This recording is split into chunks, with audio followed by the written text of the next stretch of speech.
안녕하세요 여러분, 세상 돌아보기입니다. 네, 오늘은 2022년 9월 2일 금요일이네요. 여름이 완전히 한풀 꺾였죠. 그래서 초가을 아주 뭐 쾌청하고 아주 쾌적한 날씨가 이제 며칠 이어지고 있는 것 같습니다. 좋은 날씨에 좋은 일들 많이 생기시길 바라겠습니다.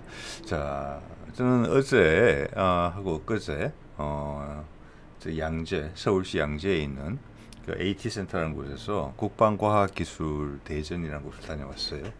그래서 거기서 뭐 여러 좋은 말씀들 나눌 기회가 있었습니다. 운 좋게. 그래서 앞으로 한 2, 3회 분량 정도는 거기 다녀온 이야기를 좀 드려야 될 것 같아요. 그래서 오늘은 그 첫째 시간으로 소형 무장 헬기 이제 최신 업데이트라고 봐야 되겠죠. 금년 말에 계약을 하고 내년부터 이제 본격 생산에 들어가는 것으로 알려져 있습니다. 거기에 대해서 저도 여러 번 다룬 적이 있지만 이제 아무래도 출시가 가까워져 오니까 좀 더 새로운 정보들이 더 많이 나오는 것 같습니다. 그 내용들에 대한 업데이트를 한번 해볼게요. 그래서 거기서 이제 조종사 출신이라고 본인을 밝히신 그 마케팅 하시는 분하고 제가 오랜 동안 말씀을 나눴는데 그분이 저한테 준 선물입니다, 이게.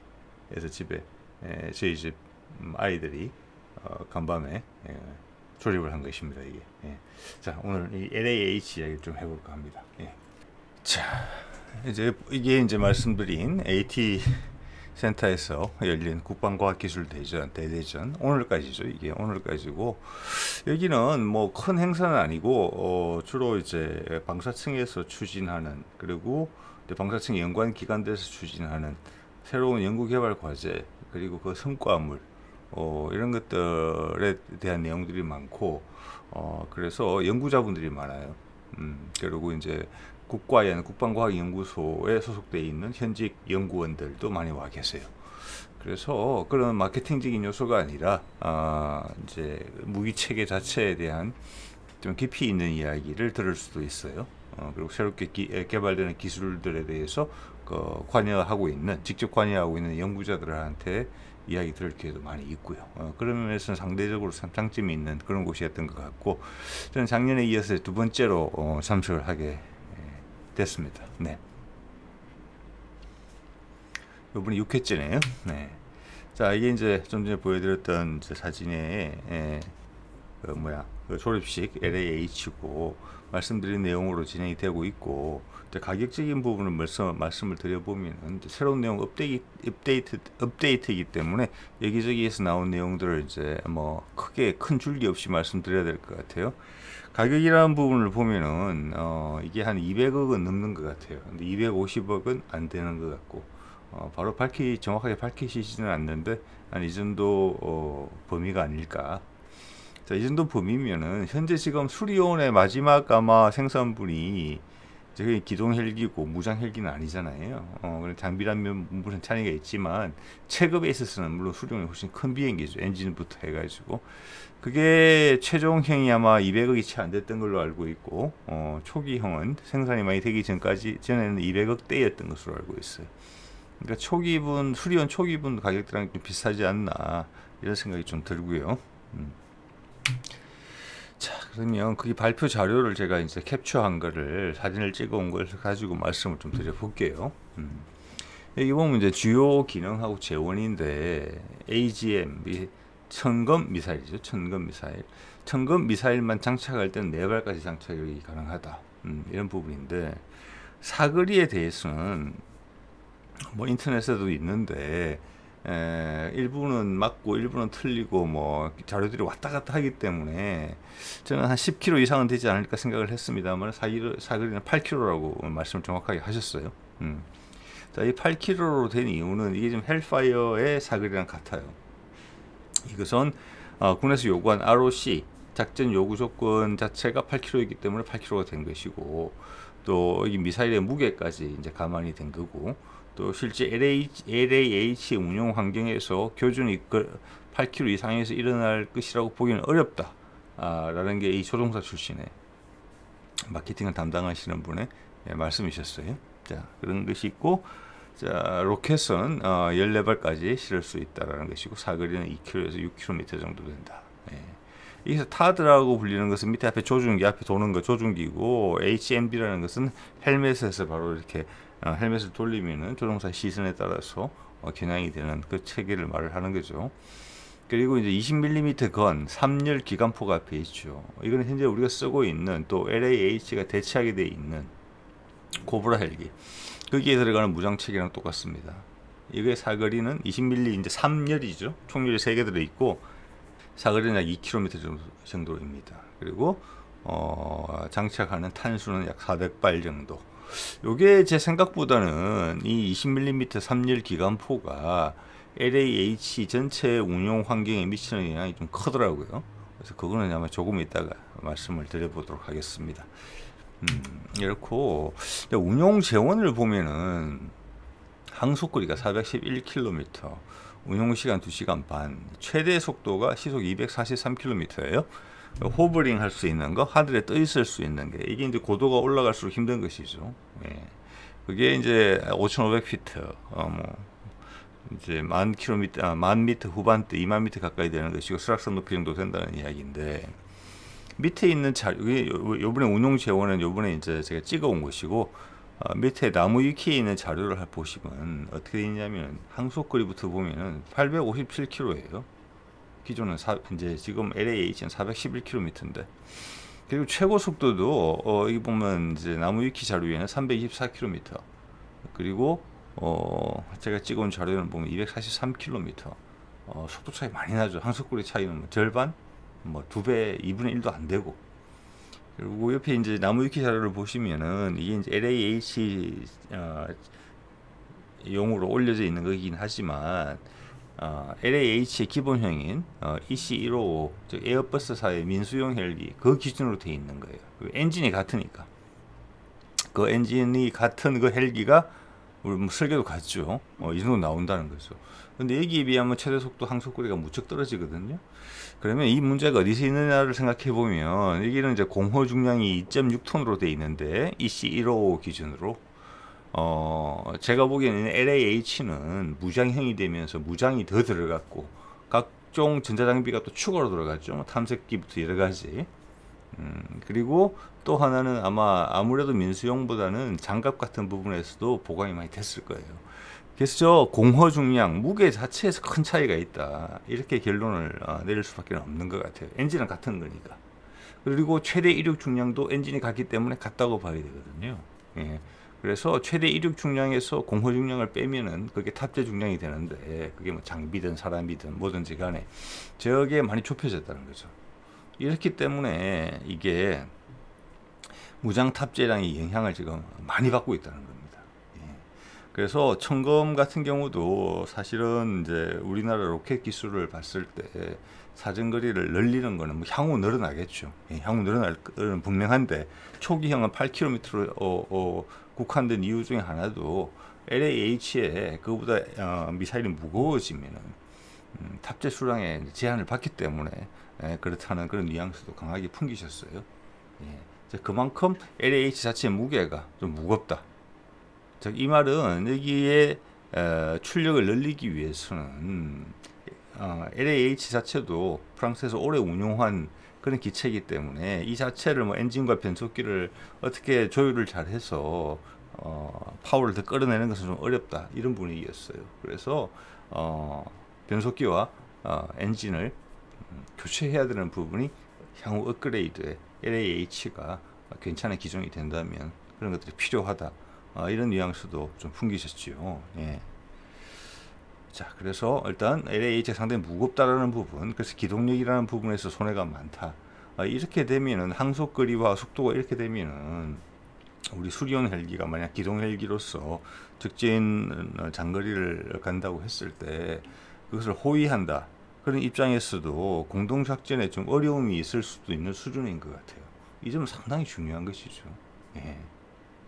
왜냐하면 운용의 목적 자체가 LAH가 투입될 수 있는 작전의 범위가 많이 줄어들 수 있는 부분이거든요, 이게. 예. 자, 카이 홈페이지에서 가져온 주요 재원입니다. 이 속도는 앞에 말씀드린 속도랑 같아요. 그리고 이륙 중량, 엔진 추력도 같아요. 앞에 말씀드린 거랑. 즉 무거워졌다는 겁니다. 예. 무거워진 것이고, 여기에 이제 20mm 기관포 무장은 뭐 같은 내용이고, 탑승 인원은 2명이다. 길이는 약 14.3m 정도 된다. 이것도 뒤에 참고가 되니까 한번 눈여겨보시면 좋을 것 같아요. 14.3m. 자, 그래서 이런 이야기가 나오는 거예요. 이거는 뭐 카이 차원에서 결정된 이야기는 아니고, 뭐 검토는 됐기 때문에 마케팅 쪽에서 이야기가 나오겠죠. 예전에 말씀드린 것처럼 지금 수리온 헬기가 엔진은 거의 2000마력짜리 엔진, 아파치 엔진을 같이 쓰고 있지만 UH-60 엔진도 같죠.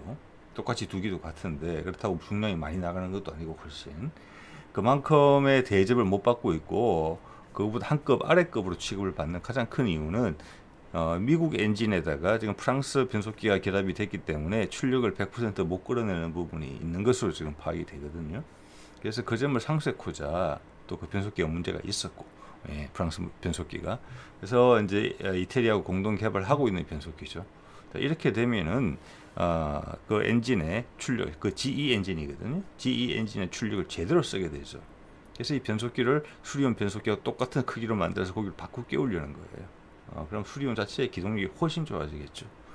그리고 이렇게 메인테넌스 하는 부분, 유지 관리하는 부분도 훨씬 좋아질 겁니다.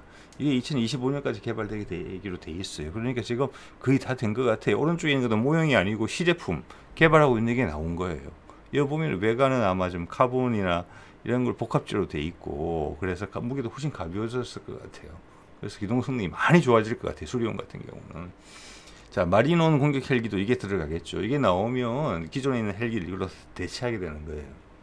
자, 이거는 이제 카이가 개발을 하고 있는 것인데, 여기에 덧붙여서 LAH 것도 개발할 가능성이 있다는 이야기를 한 겁니다. 예. 그리고 또 이걸 넘어서 지금 이제 한 30년대 초까지 차세대 기동 헬기를 개발하려고 하잖아요. 동축 반전 로터가 있고 뒤에 푸시 로터가 달려 있는. 저는 이번에 새로 개발된 이 그림 속의 변속기가 상당히 이제 허용 토크도 크고 마력도 크고 그랬기 때문에 지금 이 그림 속의 변속기가 그것까지 일괄로 차세대 기동 헬기까지 쓰일 수도 있겠다는 생각을 했는데, 여쭤본 결과, 질의한 결과 그건 아니라고 합니다. 이건 이거고 그건 그거다. 새로 개발해야 된다는 거예요. 그래서 LAH가 상당히 시장성이 있고 군의 반응이 좋으면 이거 다음에는 LAH 거, 그 다음 그런 경험들이 다 축적된 상태에서 차세대 기동 헬기 변속기로 간다. 그거는 또 그렇게 간다는 것은 카이의 헬기 부분이 활성화된다는 부분 내니까 카이도 원하는 바겠죠. 예. 자, 그럼 여기서 하나 언급되는 것이, 자, LAH 변속기만 바꾼다고 엔진은 그대로인데 뭐 파워가 확 올라가느냐? 지금 봐서는 파워가 올라가면 늘어난 중량을 감당하고 항속거리나 모든 면에서 좋아질 가능성이 높아 보여요. 무장도 많이 장착하고 임무 범위도 넓어지고. 그런데 변속기만 장착한다고 되냐? 수리온하고는 경우가 다르잖아요.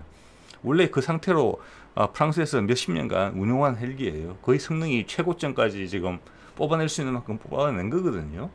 그래서 좋은 변속기를 장착하는 만큼만 가지고는 안 돼요.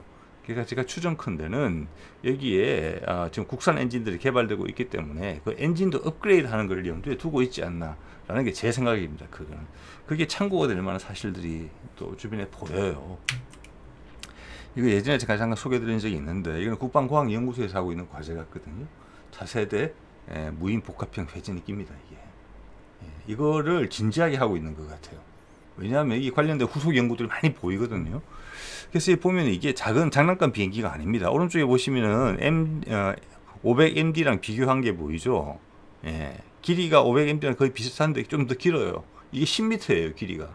근데 폭은 훨씬 길어요. 넓어요.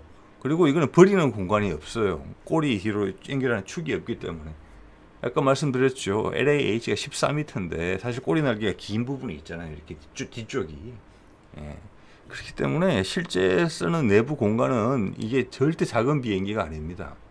이게 이제 복합형 회전익기라고 되어 있는데, 이게 뭐냐면은 앞에가 덕티드 팬이라고 열렸다 닫혔다 하는 거예요. 동축 반전식이에요. 근데 동축이 아니죠. 이축이죠. 두 개의 축에서 반대 방향으로 도는 거예요.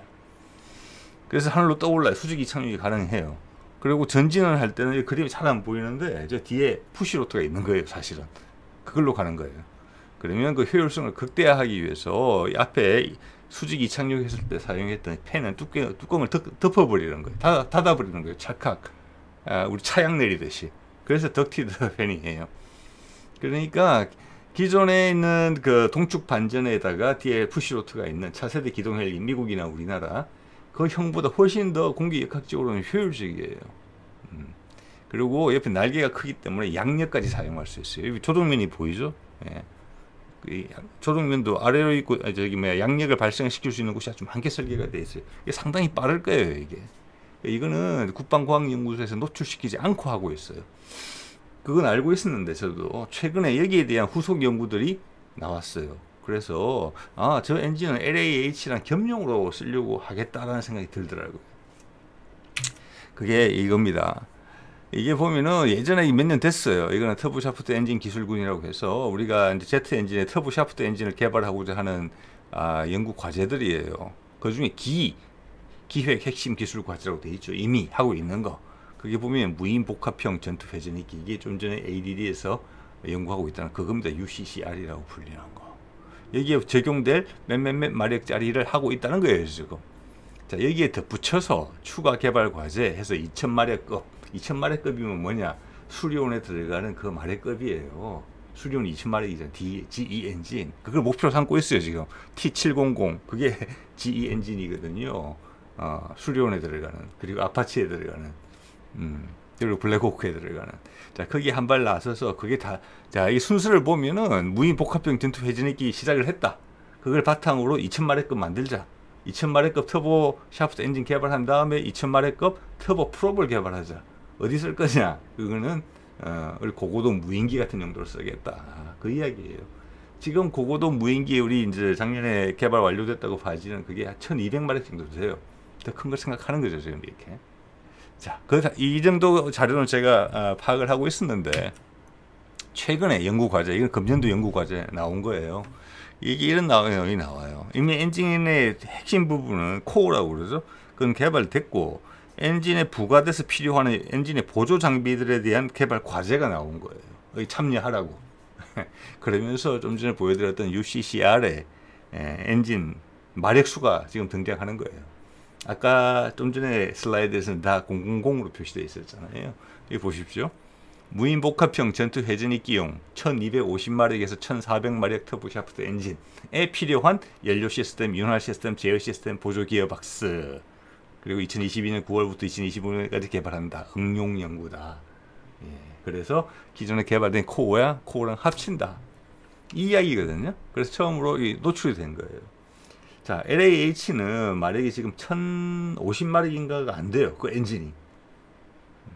자, 1000마력이라고 치면, 그리고 이걸 1300마력이라고 칠게요. 가운데 숫자로서. 그러면 출력이 한 30% 정도 더 센 출력이에요. 이게 두 개가 들어가는 거잖아요. 예, 그래서 카이에서 지금 LAH의 변속기를 업그레이드 할 수 있다라고 했으면 좋겠다라고 언급하는 이유 중에 하나가 엔진은 딱 적당한 양의 출력 증가가 가능한 엔진이 개발되고 있기 때문에 그런 이야기를 하는가라고 제가 추정을 해볼 수 있게 됩니다. 이 개발 입장에서도 활용도가 넓으면 좋겠죠. 그리고 엔진과 변속기가 보통 15% 정도를 차지한다고 그래요. 기체 가격에. 엔진도 한 15%에서 20% 차지할 거예요. 그러면 그게 한 30에서 40% 정도 되는 거예요. 헬기 전체 가격에. 자, 외국에서 수입된 거를 우리 걸로 다 대체하면은 가격을 낮추는 부분이 있고 수출 제한이 걸릴 가능성이 사라져요. 그래서 전제 조건이 LAH가 시장 반응이 좋으면이라는 게 조건이 붙는 거예요. 그럼 투자를 더해서 그 모든 것을 국산화할 수 있는 여건이 갖춰지고 있다. 이런 말씀을 제가 드리는 겁니다. 네. 자, 그 다음 말씀드릴 수 있는 부분은 사격 통제 장비 부분인데 EOIR 시스템 보면은 요 지금 왼쪽에 보이는 그림에 다 들어있다는 겁니다. 저기 전자공학 감시 체계죠. 탐지거리 20km. 이것은 이제 뭐 사단급이나 뭐 여단급 뭐 이런 정도에서 쓰는 그 EOIR 시스템의 탐지 거리랑 비슷한 것 같아요. 이게 이제 장갑 차량을 분간할 수 있는 그 정도인 것 같거든요. 20km에서. 그리고 LDRF라는 것은 레이저를 사용해서 거리를 판독하는 거죠. 그것도 이제 탐지되는 거하고 EOIR과 연동이 거리가 맞춰져 있는 것 같아요. 거리 측정 20km. 레이저 조사라는 부분은 8km. 레이저 조사라는 것은 우리가 레이저 유도 미사일을 사용하겠다는 거죠. 지금 천검 같은 경우는 4세대이기 때문에 레이저 유도가 아니잖아요. 근데 향후 천검이 필요 없는 경우에는 좀 더 가격이 저렴할 것으로 봐지는 헬파이어 같은 2세대 대전차 유도 미사일을 사용할 수도 있음을 의미하는 것 같아요. 뭐 수출용으로 감안했을 때도 그렇겠죠. 그리고 이제 밑에 있는 LST라는 것은 내가 레이저를 쏘아서 직접 쏘아서 거기 반사돼 나오는 레이저 광선을 따라서 가는 레이저 유도 미사일을 발사할 수도 있지만 제3자, 즉 예를 들면 수색대나 특공대가 상대 진영에 침투해서 거기서 암호화된 레이저를 쏘아서 거기서 반사되는 빛을 이 LST가 인식해서 내 레이저 미사일을 유도할 수 있다. 레이저 유도 미사일을. 그런 컨셉이에요. 또는 무인 항공기가 상대방 목표를 발견했을 때 자기들은 무장이 없으니까 자기들은 레이저만 조사해주고 그 반사광을 쫓아서 LH는 레이저 유도 미사일을 발사하는, 여기 LST의 기능이라고 보시면 되겠고, 그 옆에 보시는 게 이제 헬멧 마운트 디스플레이라고 HMD, 뭐 고개 돌리면 총 따라가는 그거죠. 여기 로켓포하고 기관포가 연동이 되어 있잖아요. 여기서 이제 우리가 잘 모르는 거, 뭐 조종사분들 출신이 아니면 듣기 어려운 이야기를 좀 들었던 것 같습니다. 이게 이 포가 3연장 20mm 포인데 이게 기존에 코브라 헬기에 들어있는 거랑 같아요. 근데 코브라 헬기 같은 경우는 이 3연장이 한쪽 방향으로 돌거든요. 발사가 하면서. 그러면 헬기의 몸통이 기울어진대요. 아니면 어떤 한쪽 방향으로 따라가든지. 그래서 그걸 상쇄시키기 위해서 페달질을 해서 목표를 기체를 수평으로 유지하려는 노력을 기울여야 된대요. 근데 지금 이제 우리가 자동 자세 제어 장치나 자동 항법 장치를 우리가 개발을 해서 수리용도 적용을 하고 있고 이번 LAAC도 적용이 됐는데, 이런 기체가 어떤 호버링 상태에서 움직였을 때 그걸 바로 잡아주는 기능이, 자동으로 잡아주는 기능이 아주 좋대요. 그게 조종사들이 엄청나게 만족하는 부분 중에 하나라고 그래요. 네. 그래서 그 말은 즉 내가 무기 체계를 발사했을 때 명중률이 훨씬 좋아진다는 거예요. 기관포 같은 경우에는 집탄율이 좋아지는 거죠. 예, 그 점이 이제 자동 항법 장치에 아주 큰 덕이 되는 부분이라고 합니다. 향후 수리용 같은 경우도 예를 들어서 저격병이 기체에서 상대방을 노릴 때 그런 연습하는 거 보셨을 거예요. 특수부대 요원들이 헬기에서 저격 연습하는 거. 그럴 때 과거의 헬기와 자동 항법 장치가 장착된 헬기는 그 명중률이 큰 차이가 난다고 합니다. 훨씬 안정적으로 유지가 된다는 거죠. 그전에는 이걸 수동으로 다 조작했어야 되는데. 네. 그런 부분에서 큰 강점이 있다고 하고 조종사들이 아주 많이 환영하는 부분이라고 합니다. 네. 여기서 추가로 말씀을 드리면은 이전에 헬기 같은 경우는 사실은 육안으로 지형을 식별해서 작전 지형까지 간다고 해요. 네. 육안으로. 그런데 자동 항법 장치가 있으면 이제 우리 GPS 지도 쓰는 거랑 똑같은 거죠. 예. 그래서 자동으로 날아가고 그 한계 속에서 이렇게 점을 찍으면 지도에서 지도도 3차원이래요. 우리 보통 차에 쓰는 건 2차원이잖아요. GPS 지도가 3차원이라고 합니다. 그래서 전방 같은 데서 활용할 때, 훈련 중에 쓸 때 이게 이제 보통 헬기 조종을 할 때 그 보는 주요 이정표가 있대요. 여기서는 이 지역에 가서 저 큰 나무가 있으면 계곡이 이렇게 돼 있으면 여기가 요 지점이고 이렇게 파악을 하는데, 뭐 눈이 온다거나 이렇게 되면은 계절이 바뀌거나 이러면 그런 것들이 잘 안 보이는 경우가 있다고 합니다. 그래서 전방에서는 그런 것들이 약간 조종사들의 식은땀을 흘리게 하는 부분일 수 있다고 그래요. 여차 잘못해서 조금 옆으로 비행하면은 비행 금지 구역을 들어갈 수 있기 때문에 북한군의 포화를 맞을 수가 있는 것이죠. 네, 훈련을 해야 되는 부분이고, 자, 그런 부분에서 아주 이제 자동 항법 장치 수리온에 장착된 거, 그거에 대해서는 실제 수리온을 운용하는 부대에서는 아주 호평을 받고 있다. 처음에 여러 가지 문제가 있어서 조금 인식이 부정적으로 출발했는데 지금은 많이 호전돼서 좋아한다. 뭐 그렇게 말씀을 전해주셨어요. 자, 그 다음 또 하나 또 예민하지, 별로 좀 어려워 보이지만 예민한 이슈가 이 데이터 링크 부분인 것 같아요. 저도 이번에 처음 들었는데, 링크 K는 알고 계실 거예요. 링크 K는 뭐 3군이 다 쓰는 거죠. 모뎀이죠. 모뎀이라서 공군, 해군, 육군 전술 데이터를 실제 현장 상황의 데이터를 공유하는 거죠. 우리나라 같이 특히 산, 바다, 뭐 하늘이 크지 않은 국토 위에 겹쳐져 있잖아요. 그래서 들은 데이터 링크가 중요하고, 공군 같은 경우에는 링크 16이라고 그래가지고 미국제 데이터 링크를 쓰고, 그것과 우리와의 호환 문제, 암호화 문제, 그런 이슈가 상당히 중요한 이슈죠. 우리 군의 자주성이라는 부분에서, 특히 공군에서는. 그래서 링크 K라는 움직임이 지금 있는 것인데, 여기 보면 KVMF라는 것은 육군간에 쓰는 데이터 링크라고 제가 설명을 드렸습니다. 그래서 저 데이터 링크, 기본적으로 LAH나 수리온은 육군 헬기잖아요. 그렇지만 링크 K가 연동이 돼 있어서 저 데이터는 바로 링크 K 데이터로 바로 연동이 된다고 합니다. 그래서 LAH 자원을 가지고 그들이 활동하는 전장에서 받은 정보는 3군이 바로 공유가 되는 시스템이래요. 자, 이런 부분에서 이게 이제 어떻게 보면은 무인기, 그리고 나중에는 LAH나 수리온에 직접 장착하게 되는 하늘에서 발사하는 무인기, 이런 거랑 데이터가 연동이 되면서 네트워크 전장, 모자이크 전장, 이런 식으로 되는 거거든요. 제병 합동 훈련이, 합동 작전이 그렇게 되는 것인데, 우리가 가지고 있는 외국제 헬기는 이런 부분에서 섬처럼 될 수가 있어요. 그러면 그들의 운용 성능이 네트워크를 이용하지 못하게 되기 때문에 기체 성능에만 온전히 기대해야 된다는 부분이 있고, 또 그것이 대세인 미래 전장에서는 생존성이 상대적으로 취약해지는 부분이 될 수 있어요. 왜냐하면 항상 단독 작전을 할 수밖에 없는 거니까. 과거 시대에 다른 우리의 동료들은 다 미래의 전장을 움직여가고 있는데, 본인들은 멈춰서서 과거의 전장의 방식으로 작전을 해야 되는 것이죠. 이런 부분도 의외로 상당히 큰 부분입니다. 여기 보면 나오죠. AFCS라고 자동 비행, 아까 제가 자동 항법이니 자동 자세 제어라고 말씀드렸던 그 부분, 조종사들이 환영한다는 그 부분, 여기 보면은 사격간에 흔들리는 것이 1도 이하로 흔들린다는 거예요. 그만큼 자세를 고정한다는 것이죠. 로켓을 발사하거나 기관포를 발사할 때 특히 더 중요하겠죠. 이 부분이. 그래서 자동 항법 순항의 장점에 대해서는 말씀을 드렸고, 제가 이번에 새롭게 인상적으로 들은 이야기는 그 기관포 있잖아요. 20mm 기관포가 기수에 붙어 있잖아요. 그 기관포 자체의 무게는 별로 안 된다고 그래요.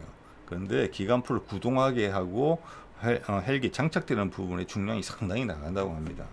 그러고 보니까 또 이 헬리콥터의 무게 중심에서 가장 먼 쪽에 포가 달려 있는 거잖아요. 기관포가. 그래서 이게 헬기의 무게 중심을 앞으로 많이 기울인대요. 그래서 그게 어느 정도냐 하면은 이 기관포의 무게가 모르겠어요. 200kg, 제가 옛날에 그렇게 들었던 기억이 나는데, 세계 전체가 물론 탄약도 있겠지만 이 반대쪽에다가 거기에 해당하는 카운터 웨이트라고 그러죠. 무게를 양쪽에 보상하는 무게를 더 실어줘야 된다고 해요. 비행기 균형, 기체 균형을 맞추기 위해서. 그러니까 이게 차지하는 무게가 상당한 거예요. 기관포가. 자, 그러면 속도에도 영향을 주죠. 항속 거리에도 영향을 주고, 또 최대 이륙 중량을 증가시킬 수 없기 때문에 다른 무장을 장착할 수 있는 그 분량을 줄이는 거죠. 사람을 태울 수 있는 분량도 명수도 줄어들게 되고. 그래서 LAH의 개선형에 보면은 기본이 이 20mm 기관포를 제거하는 겁니다. 그래서 그것도 상당히 인상적이었던 부분이었던 것 같아요. 자, 그런 부분들이 아까도 말씀드렸지만 다 한꺼번에 다 해소가 되려면은 이제 만화책에 나오는 것처럼 포도 장착하고 미사일도 장착하고 특공대원도 싣고 뒤에 사람 타는 공간이 있으니까, 그러려면 엔진의 마력이 올라가야 되고, 올라간 마력을 감당해내야 되는 변속기도 업그레이드가 돼야 된다는 겁니다. 그래서 아까 그런 말씀을 드린 거죠, 앞서서.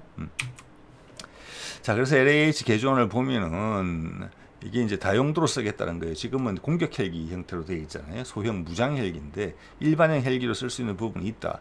카이 입장에서는 당연히 LAH의 용도가 많아지면 좋은 거니까 좋은 아이디어인 것 같아요. 그래서 일단은 군이나 경찰에서 어떻게 받아들이느냐, 해외 시장, 그리고 수리용은 사실 해외 시장에서 아직 성공을 못 거뒀잖아요. LAH는 해외에서 좋은 반응을 일단 보이고 있대요. 자, 그게 이제 크게 달라지는 부분이 되겠죠. FA50 같은 경우도 우리가 계속 개량을 하는데 해외 수출이 됨으로 해가지고 우리가 연구 개발을 투자를 해서 FA50을 개량하겠다는 요인이 생기는 거잖아요. 또 물론 국내에서 노후 전투기 교체하는 부분도 생기고, LAH도 그런 겁니다. 예. 자, 그래서 20mm 트랙건을 제거한다는 부분이 반드시 들어가고, 그거 대신에 기총은 반드시 있어야 되는 부분이니까 몸통 옆에다가 12.7mm나 7.62mm 게틀링건을 달겠다. 뭐 이게 3mm일 수도 있고 이게 6mm일 수도 있고 할 것 같아요. 단 총신은 아닐 것 같아요. 헬기의 특성을 고려했을 때. 12.7mm면 뭐 3mm일 수도 있겠고 7.61mm라면 당연히 6열 이상은 들어가야 되겠죠. 그리고 로켓만 가지고 거기다가 뭐 필요에 따라서는 로켓을 제거하고 미사일을 달 수도 있고. 자, 저것만 해도 20mm 트랙건만 제거해도 앞에 것만 무게가 떨어지는 게 아니고 뒤에 카운트 웨이트도 무게 균형을 위한 부분도 다 뗄 수가 있기 때문에 그게 큰 거예요. 예. 자, 그러면 사람도 태울 수 있다는 거죠. 이렇게 하고 이 정도 무장이면 사람도 둘, 셋 태운다는 겁니다. 자, 이걸 본다는 거죠. 이렇게 해서 특수전용 헬기로 쓸 수 있다. 지금 500MD 헬기를 이런 식으로 쓰고 있잖아요. 2명, 3명 타서 적진에 침투하는 거. 예. 거기다가 게틀링건만 달고. 그것도 어차피 지금 거기서 500MD를 우리 특전사에서 500MD를 많이 쓰고 있거든요. 그러니까 그거를 대체한다는 부분이기 때문에 무장 헬기 말고 그런 수송용으로 간단한 무장을 한 그런 걸로 범주를 넓혀가고 싶다는 생각도 가지고 있고, 또는 경찰 같은 데서는 둘, 셋 특수부대원들, 경찰 특공대, 그리고 뭐 저격용 이런 쪽으로 쓸 수도 있겠다. 그리고 뭐 사단장이나 지휘관들의 지휘 헬기도 사용될 수 있겠다. 이런 쪽으로 지금 가능성에 대해서 타진하고 있는 것 같습니다. 자, 그래서 이 운용 개념을 보면은 다목적 헬기인데, 이제 아까 말씀드린 대로 그 기초적인 무장만 하게 되면 20mm 떼고 7.62나 12.7mm 로켓포 정도만 장착하면은 사람을 2~3명 정도 실을 수 있고, 아예 비무장으로 침투 전용으로만 한다면은 4~5명까지도 실을 수 있다. 이게 이제 다목적 헬기라는 LAH 다목적 헬기고, 특수작전 신속 대응기는 보이시죠? 이렇게 외부에 걸터앉는 부분. 이거는 이렇게 개조를 하는 데는 큰 무리가 없다. 또 상황에 따라서는 지금 무장을 장착한 조그만 날개 있잖아요. 그거를 분리하고 재결합하는 게 어렵지가 않다고 해요. 예, 그래서 하나의 헬기를 가지고 무장형도 만들 수 있고, 이렇게 특수작전용, 사람 수송용 전용으로 삼을 수도 있고, 그런 생각을 하고 있는 것 같아요. 그리고 정찰기란 부분, 이거는 이제 좀 시간이 조금 걸릴 수 있는 부분이 되겠죠. 정찰기로 운용하는 거, MUMT라는 거는 즉 하늘에서 발사하는, 헬기에서 직접 발사하는 무인 정찰이나 자폭기를 같이 연동하는 방식으로 사용될 수도 있다. 그리고 이번에 들은 것은 이거는 이제 군용으로서 인정을 받아야 되는 건데, 그게 민수용하고는 전혀 다르죠. 군용으로 인정을 받아야 되는 것인데, 군용으로 인정을 받으면은 경찰에서는 충분히 쓸 수 있다고 해요. 따로 인정을 받지 않아도 된다고 합니다. 그래서 경찰 쪽도 지금 가능성을 보고 있는 것 같아요, 이 헬기를. 자, 그래서 예전에 이제 LAH 뭐랄까 동영상 컴퓨터 그래픽에 나왔던 부분이 이런 부분이 있었죠. 이게 좀 전에 말씀드린 그겁니다. 무장은 다 떼고 옆에 파일런이라고 그러나요? 조그만 무장을 장착용으로 되어 있는 날개도 떼고 특수부대 투입용으로 지금 쓴 겁니다. 이게. 이게 이 사진이에요. 그래서 이걸 만들 때 이런 걸 다 고려해서 이런 동영상을 제작을 했다고 그렇게 말씀을 하시더군요. 자, MUMT라는 부분이 있죠. 이게 이제 향후 LAH나 헬기 전반에 있어서 헬기의 생존성을 극대화시키는 부분, 미래에는 반드시 이 방향으로 가야 되는 부분인 것 같아요. 이게 보니까 이제 MUMT라고도 하고 헬기에서 발진하는 이런 형태를 ALE라고 하더라고요. 그래서 저는 MUMT는 들어봤는데 ALE는 처음이라 찾아봤더니 영어로 Air Launched Effect라고 되어 있어요. 하늘에서 발진하는 뭐 타격 체제 내지는 정찰 체계, 이렇게 이해하시면 될 것 같습니다. 이스라엘과 공동 개발한다는 부분을 부인하지 않으셨고요. 그래서 여기서 제가 이때까지 이해하고 있던 것과 좀 다른 것은 아마 개발 과정에서 컨셉이 바뀐 것 같은데, LAH 같은 경우는 조종사가 2명이잖아요. 그래서 이때까지는 이런 무인기 체계를 유지를 하려면은 따로 콘솔이 하나 따로 배정이 돼서 사람 타는 공간에 수리원도 그렇고 LAH도 그렇고 운용병이 따로 하나 타야 된다. 이게 이때까지 나왔던 컨셉이었어요. 그래서 MUMT를 하게 되면은 조종사 2에 운용병 3명이 탑승한다라는 것이 이때까지 알려진 것이었는데, 이번에 처음으로 그렇지 않은 것으로 바뀌었다는 이야기를 처음 들었습니다. 조종사가 같이 하는 것으로 바뀌었다고 그래요. 그러니까 조종사 숫자는 2명으로 계속 유지가 되는 겁니다. 예. 자, LAH 같은 경우는 옆에 이제 그 무기 장착대에 액을 달 수도 있고 동체 내부가 공간이 있으니까 동체 내부에 실을 수도 있고 하는 것으로 일단은 생각은 되고 있대요. 그래서 이거는 이제 한참 진행이 되는 부분인데 현재 진행되는 단계는 뭐냐면 좀 전에 보신 드론은 이제 개발 시작하긴 했지만 지금 이제 실제 연구를 하고 있는 것은 단계는 뭐냐면 수리온 헬기를 기반으로 해서 우리 무인기들이 있잖아요. 무인기에서 보는 화면을 수리온에서 바로 전송해서 실시간으로 같이 보는 거. 그 정도가 지금 연구가 지금 진행되고 있다고 그래요. 네. 자, 그렇게 그 다음에 그러면서 이제 ALE는 따로 개발하고 있는 것이죠. 왜냐하면 지금 실험하는 기술들을 그게 적용하면 되는 거니까. 예, 지금은 뭐 이제 헬기에서 직접 날아가는 ALE가 아니고 그냥 무인기로 가지고 연동 시험을 하는 것이고 나중에 그 동시에 ALE는 개발 중인 것이고 그 다음 단계 ALE가 개발되게 되면 LAH와 통합을 하게 되는 것이고 그 다음 LAH 파생형과 성능 개량이 나올 수 있다라고 강조를 하고 있어요. 여기에 예, 왜 이렇게 되면 임무 중량이 계속 늘어나게 돼요. 그리고 현재 상태 되면 이걸 넣게 되면 무장을 줄여야 된다든지 이걸 넣게 되면 사람이 타지 못한다든지 항속거리가 짧아진다든지 이러면 공격 성능의 작전 운영 범위가 좁아지잖아요. 그래서 아까 말씀드린 대로 엔진, 변속기, 성능 개량 이야기가 나오는 겁니다. 향후는 이제 군지 드론형까지 그거는 30년 이후고 그래서 이 MUMT 기체에서 발진하는 거 그거는 30년까지 볼 수 있을 가능성도 있겠다. 예, 그렇게 보입니다.